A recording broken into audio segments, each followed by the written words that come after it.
Welcome inter-galactiians. You're tuned into the H.A.L. report. I'm your host, H.A.L, or Hooman Anomaly Logger. Here we digest and analyze the latest news patterns and behavior of the human species. Today, we'll spotlight one of Earth's megacorporations. Disney is one of the largest and potentially most influential media companies on the planet. They've amassed an entire galaxy's worth of wealth by providing video entertainment, vacation experiences, merchandise, foodstuffs, and the list goes on, typically focused toward family units and children.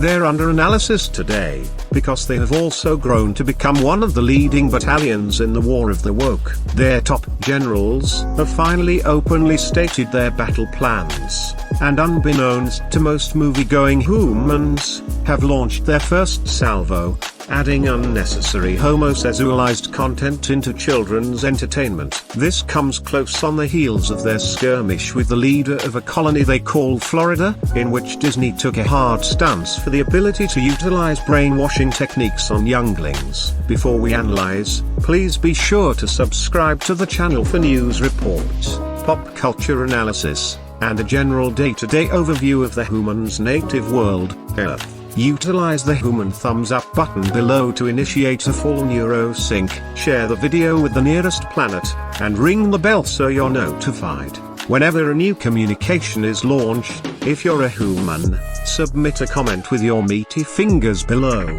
Perhaps we'll spotlight you to the galaxy in a future video. I'd like to thank all of our current subscribers. This video is made possible by viewers like you. Let's talk about this. The LA Times reports, Lightyear's Alicia Hawthorne breaks new ground for Pixar. She wasn't part of the original pitch. Quote, Lightyear, Pixar's latest time-twisted tie into the Toy Story franchise, now playing in theaters nationwide, tells the origin story of Buzz Lightyear, voiced by Chris Evans. Through the context of a sci-fi adventure film, the Space Ranger protagonist in turn inspired a line of toys, including the one Pixar audiences were introduced to in 1995. Directed by Angus MacLean, who co-wrote the screenplay with Jason Headley, Lightyear explains in its opening scroll that it is the movie Andy from Toy Story saw that made him excited for a Buzz Lightyear toy. But beyond that meta-framing, the film's straightforward story follows Buzz as he becomes so fixated on undoing a mistake that derailed his mission and the lives of his shipmates that he refuses to slow down enough to notice that he's missing out on all other aspects of life. It's the stuff of classic Pixar plotlines, but months before its premiere, Lightyear was generating buzz unrelated to its central hero. In March, Walt Disney Company came under fire for its initial silence regarding a Florida bill restricting classroom discussion of sexual orientation and gender identity, dubbed Don't Say Gay by critics. During the tumult, Pixar employees called out Disney executives for cutting nearly every moment of overtly gay affection from the animation studio's films. Soon after, it was reported that a previously cut kiss shared by queer Lightyear character Alicia Hawthorne and her wife was reinstated in the film.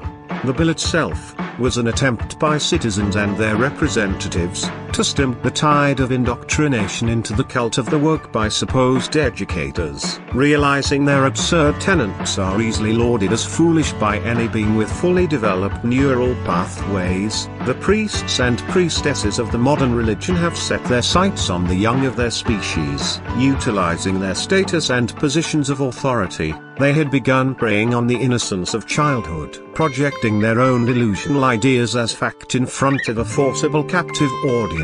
When videos began to circulate on the human communication network, known as the Internet, parents quickly reacted via instinct in an attempt to protect their offspring. Seeing a surge in support for the bill, Disney's employees, who are quite like Peter Pan, a character popularized by the founder of the company, stuck perpetually in adolescence, surged forth like a swarm of aggressive H.A.L bugs. Gnashing their teeth and foaming at the mouth, they demanded that the company take up arms to battle against what they view as decrepit dinosaurs, holding on to the idea that a family unit should have say in the morals their offspring are taught. Although it was previously reported that the homosexual kiss was cut from the film, it appears it was not originally intended to be included to begin with. The L Times continues, quote, "Despite her significance, McClane revealed that Alicia as a character wasn't there in the original pitch of the movie. Instead, earliest visions of the story paired Buzz with a fellow space ranger and pilot with whom he also shared a romantic relationship. But that approach was scrapped when McClane realized that he didn't think Buzz worked in romantic situations. It was because of this observation, as well as for the integrity of E. Hawthorne's storyline, that McClane wanted to make sure that it was unequivocally clear that romance was never on the table between Buzz and Alicia. He is Alicia's granddaughter that Buzz eventually meets because his experiments have pushed him out of sync with the standard flow of time. He, who dreams of following in her grandmother's footsteps, is not meant to be seen as a love interest at all, let alone one that could be perceived as Buzz's second chance at an unrequited romance.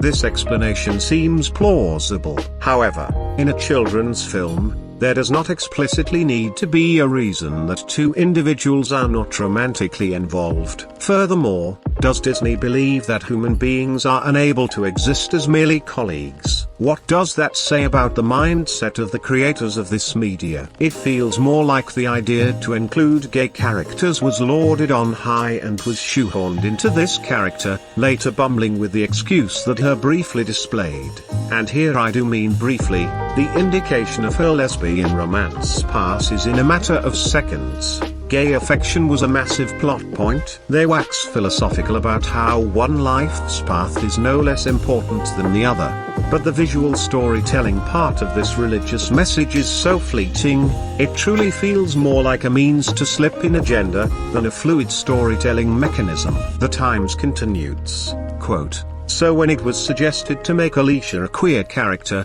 that was awesome for two reasons," said McClane. 1. Representation, and 2. Alicia can live her separate life and you're never feeling like there's jealousy there. It's more about how she lived a life and Buzz hadn't. Alicia's life at the colony established by the marooned crew involves falling in love, getting married and starting a family, all while she continues to work as a commander and watches over Buzz as he fixates on finding a way back to Earth. Part of what Buzz has to learn over the course of the movie is that Alicia was not settling for a lesser path. The kiss Alicia shares with her wife, Kygo, is a way for the film to show that they are in a loving, lasting relationship. Disney's prior pushback was around the kiss and not Alicia's relationship. "I don't know any loving, lasting couples that don't have some amount of intimacy," said producer Galen Sussman. "Alicia's coming home to her 40th anniversary party. The most natural and organic thing would be to kiss your spouse when you get home. We just wanted something that felt authentic," according to Sussman and McClane. Every other workaround felt just a little bit less than authentic, including a really awkward hand-holding moment that just looked weird. The last two paragraphs are telling. The creatives tip their hand, stating they squirmed and fidgeted to find a way to supplant their agenda without it feeling forced. The problem is, it's always going to feel forced. Nature makes it so. This is why you see the zealots targeting younger audiences. Previously they had utilized peer pressure on older humans, but this tactic fails as the lessons taught in childhood ultimately take greater hold in adulthood and allow them to break free of the ideological fallacies forced upon them in their adolescence. Cinema, anywhere in the universe, is meant to be an enjoyable escape. Parents do not wish to be forced to engage in a conversation with their 5-year-old younglings after going to watch a film.